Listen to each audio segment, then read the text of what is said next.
Hello guys, good morning all of you and welcome back to our channel again.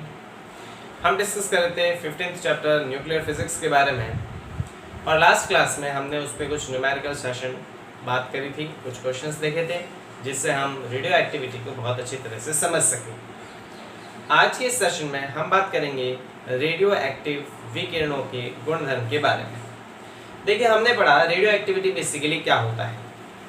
Radio activity एक ऐसी nuclear phenomena है जिसमें अस्थायी नाभिकों में से स्वतः ही कुछ अदृश्य विकिरणों का उत्सर्जन होता है और इस घटना को हमने रेडियो एक्टिविटी यानी रेडियो सक्रियता कहा था।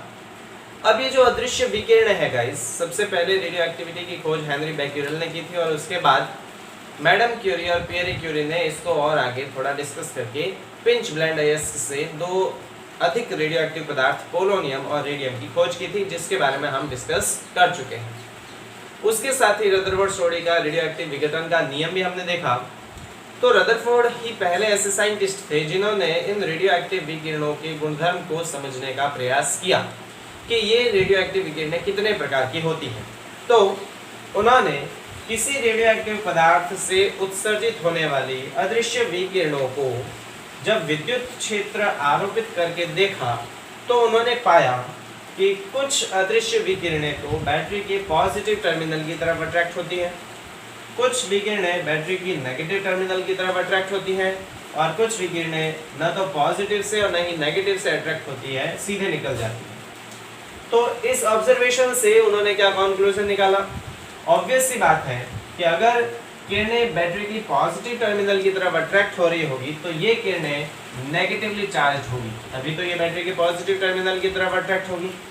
इन किरणों को बीटा किरणें कहा गया, या फिर हम बीटा माइनस किरण कहे तो कोई दोहराए या आपत्ति नहीं होगी इसमें। जो भी किरणें बैटरी के नेगेटिव टर्मिनल की तरफ अट्रैक्ट होती है, ऑब्वियस सी बात है कि इसका मतलब ये किरणें स्वयं पॉजिटिवली चार्ज होंगी और इन किरणों को अल्फा किरणें कहा गया। ठीक है, और जो किरणें न तो बैटरी के पॉजिटिव और न ही बैटरी के नेगेटिव टर्मिनल से अट्रैक्ट होती हैं उनको गामा किरणें कहा गया।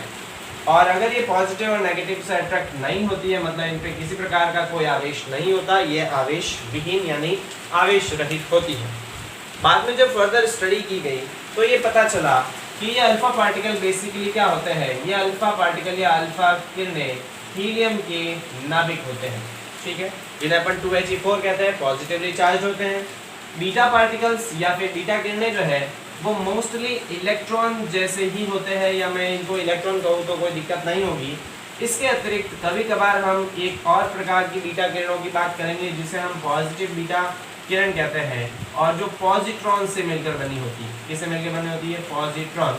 इसके बारे में भी हम आगे चर्चा करेंगे। और गामा किरणें जो है वो उच्च ऊर्जा के फोटॉन्स होते हैं गाइस। क्या होते हैं? उच्च ऊर्जा के फोटॉन्स होते हैं। तो इस प्रकार किसी भी रेडियो एक्टिव सब्सटेंस से तीन प्रकार की विकिरणें उत्सर्जित हो सकती है: अल्फा विकिरण, बीटा विकिरण और गामा विकिरण। मोस्ट ऑफ द केस में हम अल्फा बीटा के बारे में ही डिस्कस करते हैं। गामा विकिरण जो है वो एक उत्तेजित नाभिक द्वारा उत्सर्जित करने वाली विकिरणें होती है, जो फोटॉन्स होते हैं, तो उनके बारे में भी हम चर्चा करेंगे। तो हम डिस्कस कर लेते हैं इन अल्फा विकिरणों के, बीटा विकिरणों के और गामा विकिरणों के कुछ गुणधर्म यानी कुछ फीचर्स के बारे में।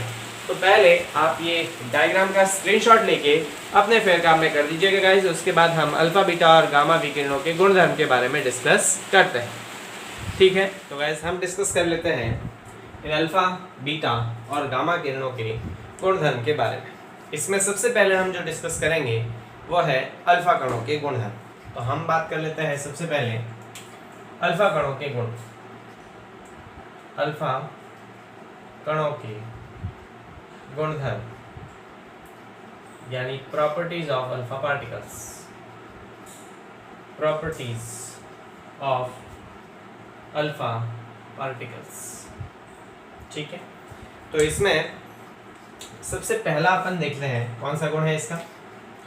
हमने ये देखा कि अल्फा पार्टिकल जो है वो नेगेटिवली चार्ज प्लेट की तरफ आकर्षित होता है। इसका मतलब कि अल्फा पार्टिकल स्वयं धनावेशित होते हैं। और वास्तव में जब फर्दर स्टडी की गई तो ये पता चला कि अल्फा पार्टिकल हीलियम के नाभिक होते हैं। तो इसका पहला पॉइंट क्या लिखेंगे कि अल्फा कण धनावेशित होते हैं।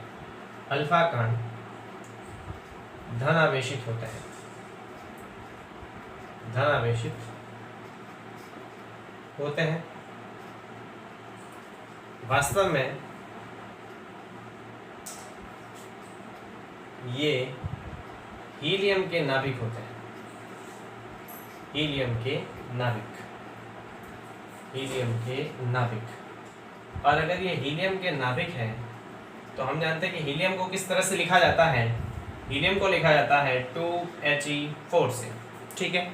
इसका मतलब इस पे आवेश 2 प्रोटॉन के आवेश के बराबर और इसका द्रव्यमान 4 प्रोटॉन के द्रव्यमान के बराबर होगा। यानी कि इसका जो हम बात करें आवेश की, कि प्रोटॉन के आवेश का दोगुना, किसी भी अल्फा पार्टिकल का आवेश प्रोटॉन पर आवेश का दोगुना और किसी भी अल्फा पार्टिकल का द्रव्यमान प्रोटॉन के द्रव्यमान का 4 गुना होगा।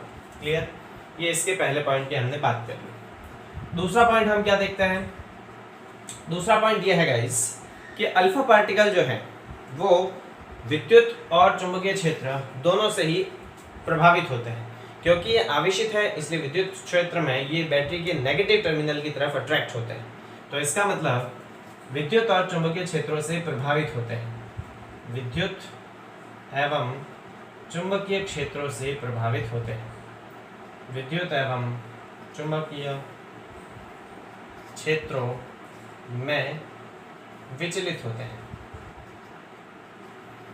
में विचलित होते हैं। लेकिन हम ये देखते हैं कि जो अल्फा पार्टिकल है वो काफ़ी भारी होते हैं, क्योंकि इनका द्रव्यमान 4 प्रोटॉन के द्रव्यमान के बराबर होता है। भारी होने के कारण हालांकि इनका विचलन होता है, लेकिन बीटा पार्टिकल और गामा पार्टिकल यानी बीटा किरण और गामा किरण की तुलना में इनका विचलन कम होता है। तो मैं क्या लिखूंगा? Less than beta, less than beta rays. यानी इनका विचलन हालांकि होता है लेकिन इनका विचलन बीटा किरणों की तुलना में थोड़ा कम होता है। क्लियर? तीसरे पॉइंट की अपन बात कर लेते हैं। तो अल्फा पार्टिकल्स या अल्फा किरणों या अल्फा विकिरणों का जो वेग होता है वो प्रकाश की चाल से काफ़ी कम होता है, लगभग उसका 0.05%। इनका वेग लगभग 10⁷ मीटर प्रति सेकंड के आसपास होता है। तो तीसरा पॉइंट हम क्या लिखेंगे? इनका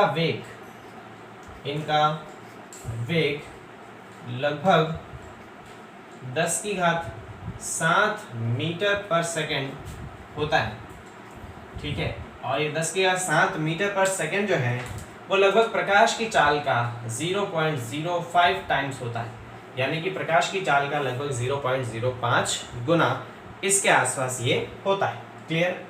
चौथा पॉइंट हम क्या देखते हैं कि जब भी अल्फा विकिरण किसी परमाणु से टकराती है, किसी विलगित परमाणु से, किसी उदासीन परमाणु से टकराती है, तो इन पर आवेश ज़्यादा होने के कारण और इनका द्रव्यमान ज़्यादा होने के कारण ये उस परमाणु में से इलेक्ट्रॉन को निकाल देते हैं। अपनी ऊर्जा जो है वो इलेक्ट्रॉन को देते हैं, इलेक्ट्रॉन ऊर्जा ग्रहण करके परमाणु से बाहर आ जाता है, मतलब वो परमाणु आयनित हो जाता है।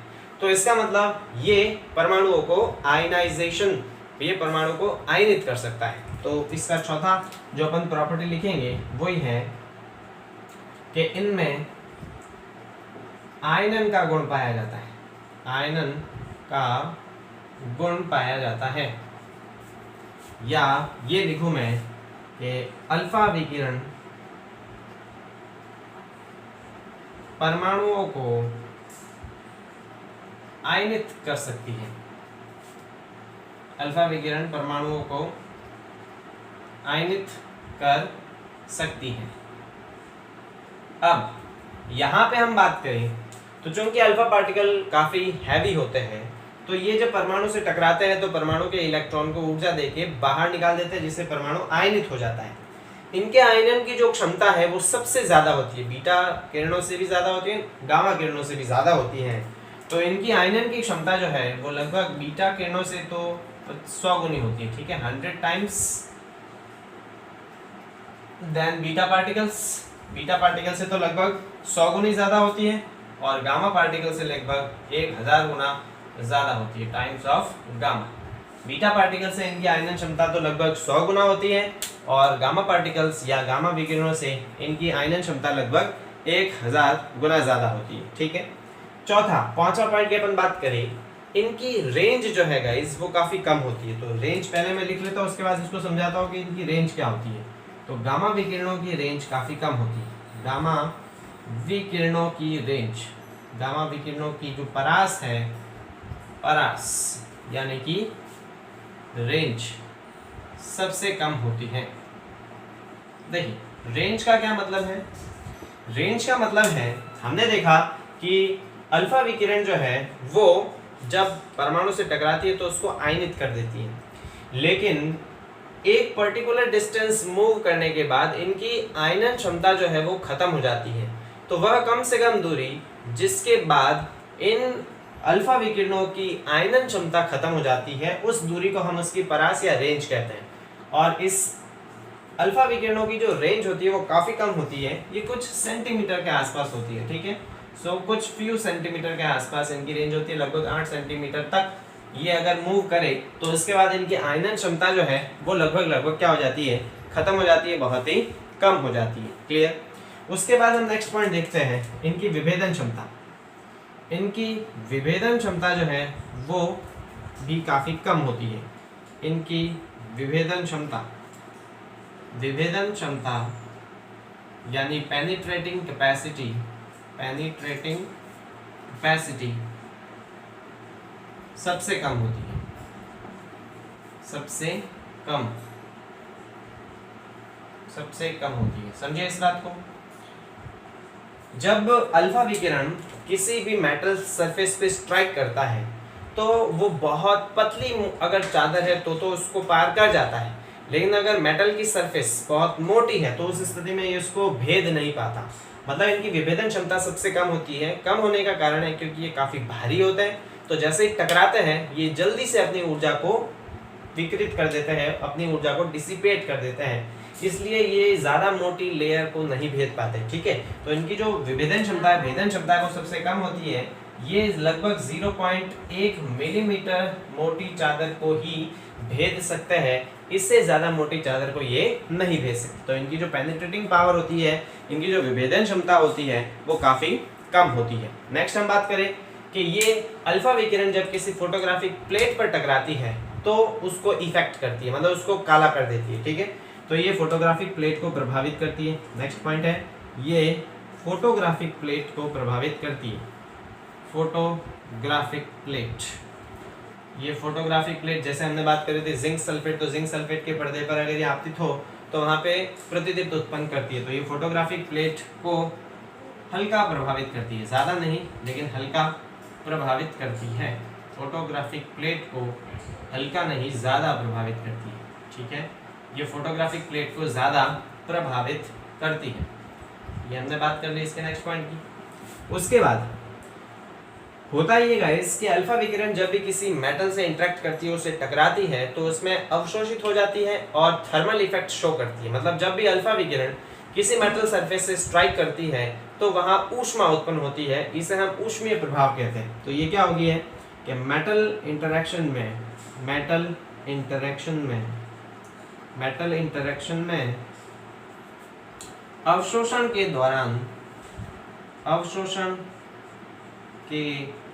दौरान ऊष्मीय प्रभाव दर्शाती है। क्या दर्शाती है? ऊष्मीय प्रभाव दर्शाती है, थर्मल इफेक्ट दर्शाती है, ऊष्मीय प्रभाव दर्शाती है। जब भी अल्फा विकिरण किसी भी मेटल सरफेस पे इंटरेक्ट करती है तो उसका अवशोषण हो जाता है और वहां पे वो ऊष्मीय प्रभाव दर्शाती है, मतलब ऊष्मा उत्पन्न करती है। क्लियर।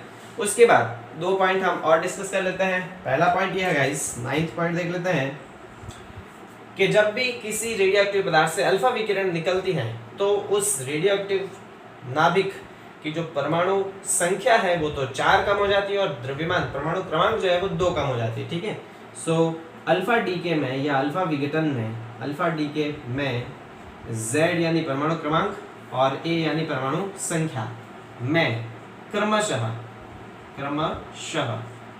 परमाणु क्रमांक में तो 2 और द्रव्यमान संख्या में 4 इकाई की कमी होती है। 4 इकाई की क्या हो जाती है? कमी हो जाती है। समझिए इस बात को। जैसे मान लेते हैं कि हमारे पास कोई रेडियो एक्टिव नाभिक है, नाभिक को किस प्रकार से लिखा जाता है, ZXA से लिखा जाता है। Z परमाणु क्रमांक है, A इसकी द्रव्यमान संख्या है। अगर इसमें से अल्फा विकिरण निकलती है, अल्फा डीके होता है, तो जो नया नाभिक बनेगा उसकी द्रव्यमान संख्या तो परमाणु क्रमांक तो 2 कम हो जाएगा, मतलब ये तो आ जाएगा Z-2, और जो द्रव्यमान संख्या है वो 4 कम हो जाएगी, A-4। अब हम ये देखते हैं कि यहाँ पे परमाणु क्रमांक में कमी हो रही है, मतलब ये नया तत्व बनेगा, तो नया तत्व बनेगा तो हम इसको x की जगह क्या लिखेंगे, y लिखेंगे, और साथ ही अल्फा पार्टिकल निकलेगा। अल्फा पार्टिकल क्या होता है, 2He4। इस तरह से हमारे पास कुछ इक्वेशन बनेगी। इसका लास्ट एंड फाइनल पॉइंट हम देख लेते हैं। अल्फा पार्टिकल की अगर हम एनर्जी स्पेक्ट्रा की बात करें तो अल्फा पार्टिकल की एनर्जी स्पेक्ट्रा भी जैसे हाइड्रोजन स्पेक्ट्रा होता है वैसे ही लीनियर होता है, मतलब कंटिन्यूअस नहीं होता बल्कि टुकड़ों में मिलता है, हमें कुछ कुछ लाइनें मिलती हैं। तो अल्फा पार्टिकल का एनर्जी स्पेक्ट्रम जो है, अल्फा पार्टिकल का एनर्जी स्पेक्ट्रम वो लीनियर होता है, कंटिन्यूअस नहीं होता बल्कि लीनियर होता है। तो ये कुछ प्रॉपर्टीज हमने देख ली किसके बारे में, अल्फा पार्टिकल्स की प्रॉपर्टीज के बारे में। एक बार वापस रिव्यू कर लेते हैं इसका। ये पार्टिकल धनावेशित होते हैं, हीलियम के नाभिक होते हैं, ठीक है। इनका जो आवेश है वो 2 प्रोटॉन के आवेश के बराबर और द्रव्यमान 4 प्रोटॉन के द्रव्यमान के बराबर। विद्युत और चुंबकीय क्षेत्र में ये विचलित होते हैं क्योंकि आवेशित होते हैं, लेकिन इनका विचलन बीटा पार्टिकल की तुलना में थोड़ा कम होता है क्योंकि ये भारी होते हैं। इनका वेग लगभग प्रकाश के वेग का 0.05 गुना होता है। विकिरण परमाणु को आयनित कर सकती है, ठीक है, लेकिन इनकी आयनन क्षमता जो है वो सबसे ज्यादा होती है, बीटा पार्टिकल की तुलना में लगभग 100 गुनी और गामा पार्टिकल की तुलना में 1000 गुनी, क्योंकि भारी होने के कारण ये बहुत जल्दी टकराते ही अपनी सारी ऊर्जा प्रदान कर देते हैं। अल्फा पार्टिकल्स की जो रेंज होती है वो काफी कम होती है। रेंज का मतलब वह दूरी जहां तक ट्रैवल करने के बाद ये आयनन क्षमता खो देते हैं, तो कुछ सेंटीमीटर चलने के बाद ही इनकी आयनन क्षमता कम हो जाती है, यानी इसकी रेंज काफी कम होती है। फिर इनकी भेदन क्षमता जो है वो काफी कम होती है, मतलब 0.1 मिलीमीटर अगर मोटी चादर है तो वो उसको भेद सकता है, उससे ज्यादा अगर मोटी चादर है तो उसको नहीं भेद सकता। फोटोग्राफिक प्लेट पे टकराते तो प्रतिदीप्त उत्पन्न करते, मतलब उसको प्रभावित करती। और इनमें अवशोषण जब होता है मेटल सरफेस से इंटरेक्शन के दौरान तो ये थर्मल इफेक्ट शो करती है, ऊष्मा उत्पन्न करती है। अल्फा डीके में परमाणु क्रमांक में 2 कमी होती है और द्रव्यमान संख्या में 4, जिससे नए तत्व का निर्माण होता है। और इनकी जो एनर्जी स्पेक्ट्रम है वो भी लीनियर होती है, कंटिन्यूअस नहीं होती है। तो ये हमने केवल किसके बारे में डिस्कस किया, अल्फा पार्टिकल की प्रॉपर्टीज के बारे में। अब हम डिस्कस कर लेते हैं इसी तरह से बीटा पार्टिकल्स की प्रॉपर्टी के बारे में, ठीक है गाइस। तो अब हम डिस्कस कर लेते हैं, जैसे अल्फा विकिरणों के गुणधर्म के बारे में हमने डिस्कस किया, वैसे हम बीटा विकिरणों के गुणधर्म के बारे में डिस्कस करते हैं। इसको हम रफ कर देते हैं और हम बात करते हैं बीटा विकिरणों के गुणधर्म, ठीक है। चलो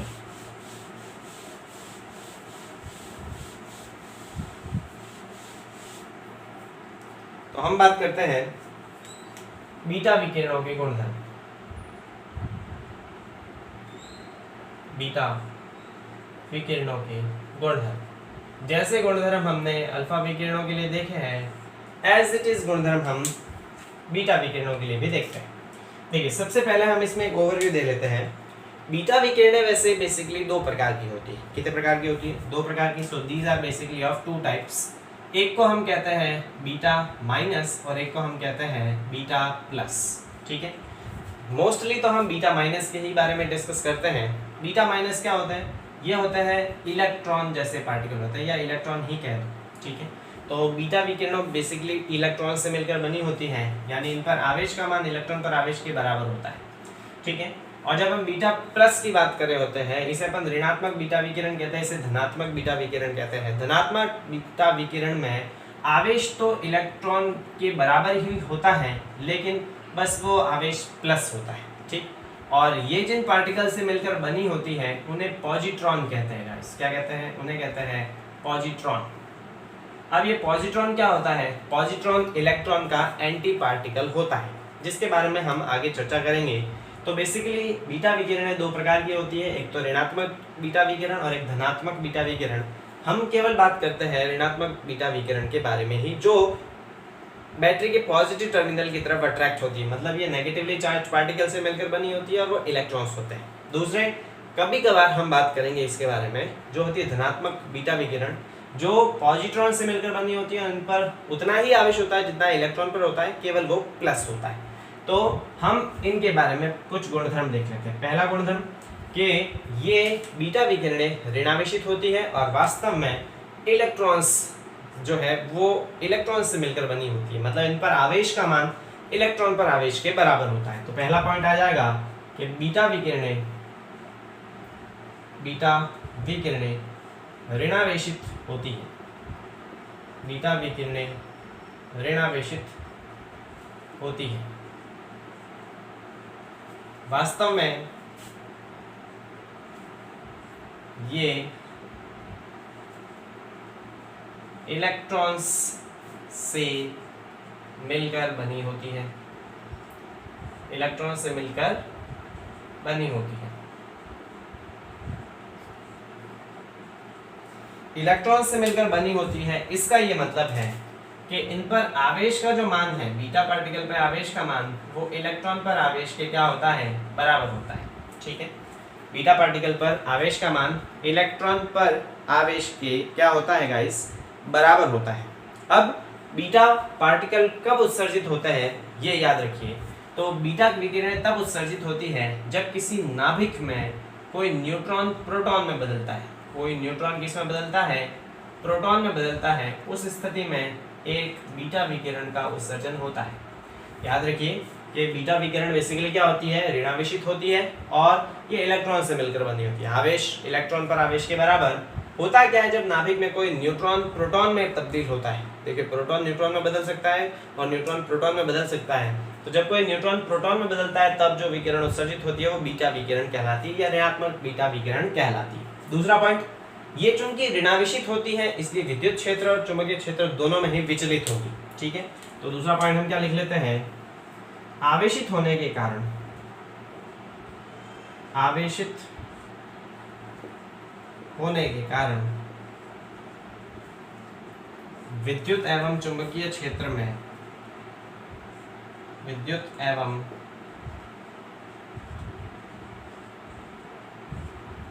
चुंबकीय क्षेत्र में विचलित होती है।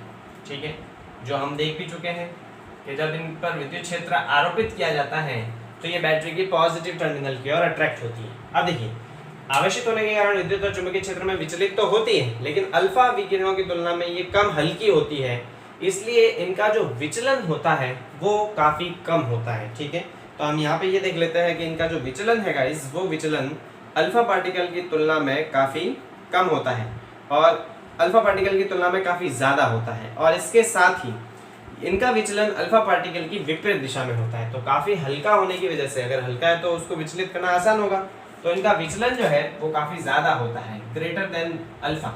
इनका विचलन अल्फा से ज्यादा होता है, विचलन अल्फा से क्या होता है, ज्यादा।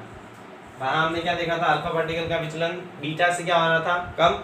इसका मतलब अल्फा पार्टिकल, इन बीटा पार्टिकल्स का जो विचलन है, बीटा विकिरणों का विचलन, वो अल्फा विकिरणों की तुलना में ज्यादा होता है क्योंकि ये क्या होती है, हल्की होती है। इलेक्ट्रॉन जो है वो 4 प्रोटॉन के द्रव्यमान से तो हल्के हैं, तो इस स्थिति में हल्के होने के कारण इनका विचलन जो है वो अल्फा पार्टिकल से क्या होता है, ज्यादा होता है। फिर हम देखिए इनके वेग के बारे में। तो बीटा विकिरणों का वेग जो है वो प्रकाश के वेग का 1% से लेकर 99% तक होता है। तीसरी प्रॉपर्टी क्या होगी, इनका वेग प्रकाश की चाल का, या प्रकाश के वेग का, प्रकाश की चाल का लगभग 1% से 99% तक होता है। इनका वेग मतलब काफी ज्यादा होता है। ठीक है, इनका वेग प्रकाश की चाल का लगभग 1% से लेके 99% तक होता है। उसके बाद हमने जैसे बात करी कि परास क्या होती है, अल्फा पार्टिकल की परास वह दूरी जहां तक ट्रैवल करने के बाद अल्फा पार्टिकल की आयनाइजेशन पावर लगभग खत्म हो जाती है। इनमें भी वो परास होती है लेकिन इनकी परास काफी ज्यादा होती है, तो इनमें भी आयनन का गुण पाया जाता है। ठीक है, इनमें भी आयनन का गुण पाया जाता है, इनमें भी आयनन की क्षमता पाई जाती है। ये भी जब परमाणुओं से टकराती हैं तो उनके इलेक्ट्रॉन्स को बाहर निकाल देती है, मतलब परमाणु को आयनित कर देती है। लेकिन इनकी आयनन क्षमता अल्फा पार्टिकल की तुलना में कम होती है, लेकिन गामा पार्टिकल की तुलना में क्या होती है, ज़्यादा। तो आयनन क्षमता जो है वो अल्फा पार्टिकल की 1/100 गुनी होती है, यानी कम, और गामा पार्टिकल जो है उसकी लगभग 100 गुनी होती है। मतलब गामा पार्टिकल से तो इनकी आयनन क्षमता काफ़ी ज़्यादा होती है, लेकिन अल्फा पार्टिकल से इनकी आयनन क्षमता काफ़ी कम होती है। और इनकी परास जो है वो भी अल्फा पार्टिकल की तुलना में ज़्यादा होती है, मतलब ये बहुत लंबी दूरी तक ट्रैवल करने के बावजूद भी अपनी आयनन क्षमता को खोती नहीं है। तो इनकी परास या इनकी रेंज जो है, इनकी परास यानी कि रेंज अल्फा विकिरणों से ज़्यादा होती है, अल्फा विकिरणों से ज़्यादा होती है। इनकी परास जो है वो अल्फा विकिरणों से ज़्यादा होती है। अल्फा विकिरण की परास कुछ सेंटीमीटर थी, तो इनकी रेंज जो है वो कुछ 100 मीटर के आसपास हो सकती है, कुछ फ्यू हंड्रेड सेंटीमीटर्स के आसपास हो सकती है, फ्यू हंड्रेड सेंटीमीटर के आसपास हो सकती है। वहाँ पे केवल 7-8 सेंटीमीटर होती है, यहाँ पे सैकड़ों सेंटीमीटर तक इनकी परास हो सकती है। उसके बाद हमने बात करी थी इनकी भेदन क्षमता की। तो इनकी भेदन क्षमता जो है वो अल्फा पार्टिकल से तो होती है ज़्यादा, लेकिन गामा पार्टिकल से होती है कम। तो इनकी भेदन क्षमता की अपन बात कर लेते हैं। इनकी भेदन क्षमता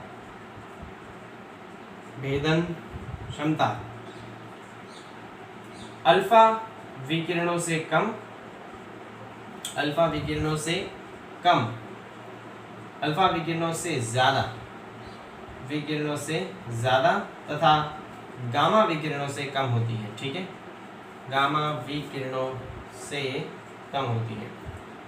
तो हम ये देखते हैं कि अल्फा विकिरण जो है वो तो केवल 0.01 मिलीमीटर मोटी चादर को ही भेद सकती है, लेकिन बीटा विकिरणें जो है वो अल्फा पार्टिकल से ज़्यादा लेकिन गामा विकिरणों से कम भेद सकती है। अगर हम बात करें कंपैरिजन की, तो अल्फा पार्टिकल की तो ये लगभग 100 गुनी होती है। अल्फा पार्टिकल से तो इनकी भेदन क्षमता 100 गुनी होती है, लेकिन गामा पार्टिकल की लगभग 1/100 गुनी, यानी कि उनसे काफ़ी कम होती है। तो ये इनकी भेदन क्षमता के बारे में हमने डिस्कस किया।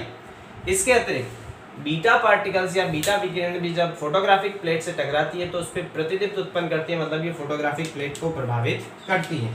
तो 7वां पॉइंट क्या लिखेंगे, ये फोटोग्राफिक प्लेट को प्रभावित करती है, ये फोटोग्राफिक प्लेट को प्रभावित करती है, प्रभावित करती है।